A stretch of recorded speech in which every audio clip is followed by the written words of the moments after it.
of depleted uranium munitions during the war, ever since, of course, the fall of Saddam Hussein in that country. Now, the lawsuit has demanded compensation, in fact, for the use of those shells, bombs, and missiles, which did contain depleted uranium. The UN has estimated that the U.S. used at least 2,320 tons of depleted uranium in Iraq. Now, on a separate issue, and I know these two issues are not directly connected, but they are maybe possibly in some indirect fashions, an Iraqi judge has also now issued an arrest warrant for Donald Trump. This not over depleted uranium munitions, but over the assassination of General Soleimani, as well as al-Muhandis, Mehdi al-Muhandis, that is, in Iraq. Those both, of course, assassinated on Iraqi territory by the U.S., and that, of course, led to, as we know, many tensions between Iran and the U.S., again, with the venue being Iraq. Let's discuss those issues a bit further. And I join with Dr. Hamourtziadou, who is a senior lecturer at Birmingham City University. She also works for the NGO Iraq Body Count. She's joining us today from Stoke-on-Trent. Joining us from Doha is Zeidon Alkinani, who is a researcher on Iraq and the Middle East. He's also a PhD candidate at the University of Aberdeen. Zeidon and Lily, thank you both for your time today. Lily, let me start with you. What do you make of the lawsuit? Depleted uranium munitions, I mean, this has been spoken about and had been spoken about, of course, at the height of the Iraq war. Accountability in that regard, I would think, would be very tough, but how important is it? Well, we've known for many years that there really is no accountability when it comes to crimes committed in Iraq. So although the lawsuit, I believe, is correct, I am actually not optimistic about any chance of success. We know that certainly since 2003, many crimes have been committed in Iraq. Recently, we had the ICC report on British war crimes, for instance, which is very detailed. And through airstrikes, we also know that the coalition has killed at least 25,000 Iraqis. And again, no one has been held accountable for this. Therefore, I am not expecting any result from any lawsuit because there doesn't seem to be any justice. Zeidon, what are your thoughts on the lawsuit? I mean, it's coming quite a few years, of course, later than the use of these munitions, but do you think that it holds ground? Well, it's been almost 18 years since the U.S. led an international coalition to invade Iraq and toppled the authoritarian regime of its very former ally and later opponents of Saddam Hussein, and to allegedly democratize the country. 18 years almost have passed, and we still cannot find a single valid indication that the U.S. had any intention of establishing a stable and a prosperous democracy in Iraq. Today, the U.S. has 7 military bases in the provinces of Kirkuk, Erbil, Salahuddin, Baghdad, and in Anbar. Therefore, it would be unusual to witness a superpower voluntarily giving up all of this influence and military presence in an oil-rich country that is considered a regional strategic center to risking to admit that its presence in Iraq is originally flawed and a violation of international law. However, it's also a strategic mistake to blindly ignore the crimes that committed in Iraq, and especially if those crimes are continuously evident and effective until this day. Iraqi families, neighborhoods, soil, and the healthcare sector are all permanent victims of the U.S. illegal use of depleted uranium munitions. But the U.S.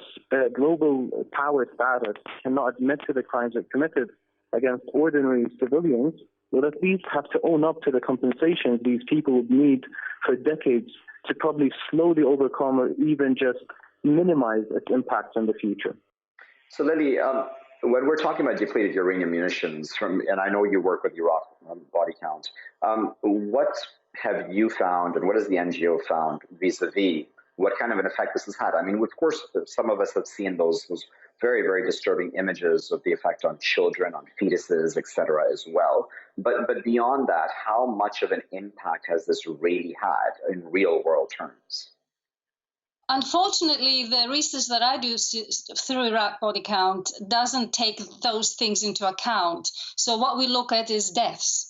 So how many people have died? We know from weapons that the West has used in Iraq, it has directly killed at least 25,000 civilians through airstrikes and air raids. The after effects of that, including the cancers and the birth defects, we don't actually monitor those. But I personally read up on it, and I know this is among the devastation that the West has caused in Iraq, including poverty and diseases and all sorts of things, and they're not just to do with loss of life, but they're to do with humiliation and degradation and a sense of total defeat that must live in the hearts of especially young people. This is all they know. Anyone born around 2000, this is their life, and it is a life of defeat and misery by those who promised them democracy and promised them freedom and prosperity. And all they've done is violate human rights and violate the sovereignty of the state, of the new state that they allegedly built. Zeidon, it was interesting. In your first answer, you mentioned how, Saddam was once a U.S. ally, in fact, but it's also interesting, right, that as we all know, Saddam used chemical weapons against Iraqis during his tenure.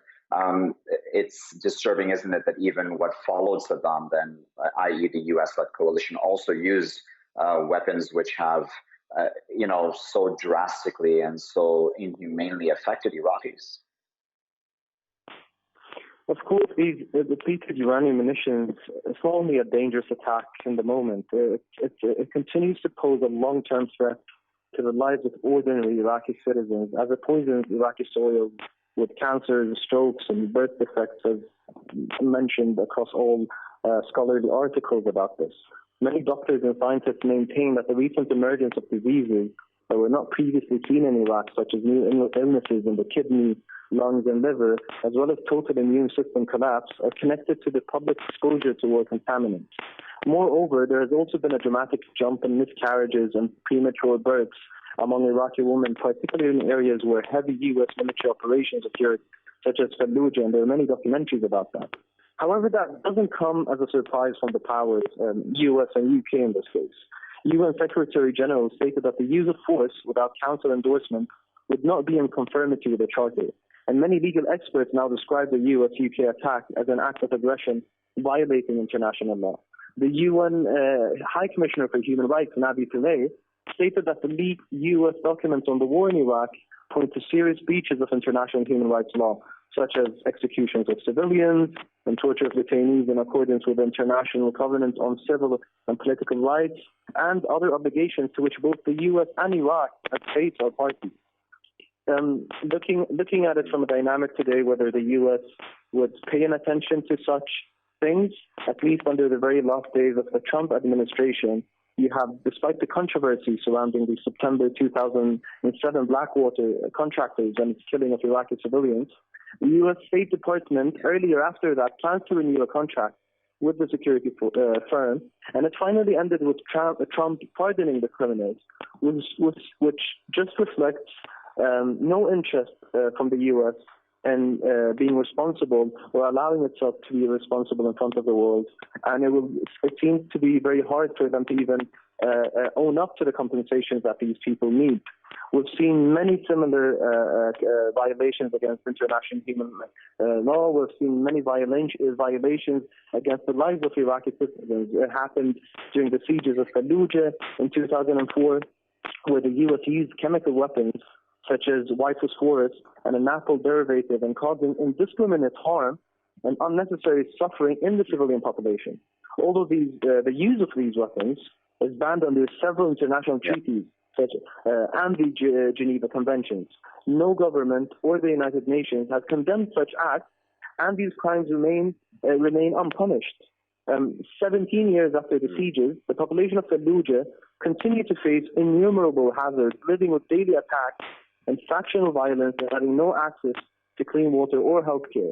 The British troops raided the National Iraq Intelligence Agency in Basra, claiming the act aimed to capture a death squad leader and that they found 30 prisoners with signs of torture. These are just things that reflect the US and the UK not standing up to the mistakes they did in Iraq. Even hospitals were not able to escape a nightmare of the inhumane and illegal invasion.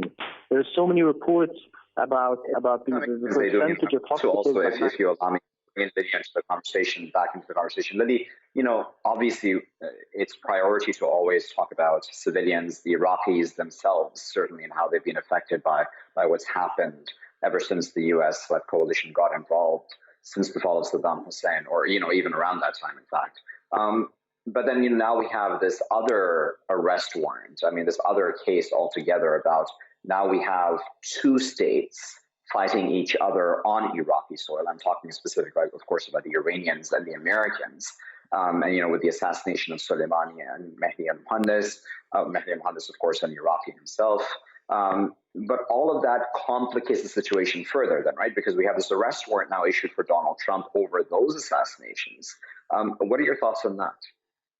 So, again, these are all things that the international community knows. What Zeidon was saying as well, we know that the USA and the UK have violated Iraqi sovereignty. I mean, who kills a general on someone else's soil? This is a sovereign state, and yet they're able to conduct any airstrikes and assassinations they want. And of course, it is correct to have a warrant for Trump's arrest. But again, I don't think anything is going to happen because the international community is actually not interested. This is the sad truth. We have monitored and we have documented, and even the International Criminal Court has issued reports, and still no one is being held accountable. Trump is not going to be held accountable for this assassination either, because, as I said, the international community does not care.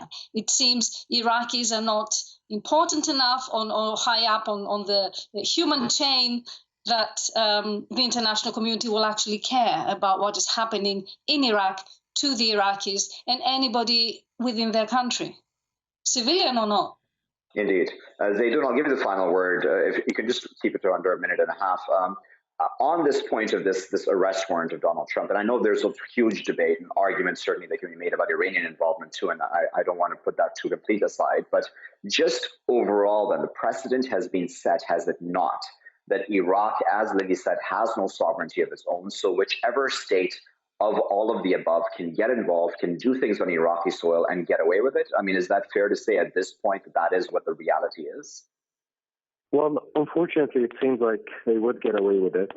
We don't want to be extremely pessimistic and push away any attempts and any initiatives such as the one coming from our guest here and from the MP who's trying to put any of the criminals or any of the crimes responsible and trying to monitor anything similar that could happen in the future. However, we need to highlight how it's almost a lost case in order to reflect the irony behind having the beacon of democracy trying to promote its democracy in other parts of the world while violating international human rights law.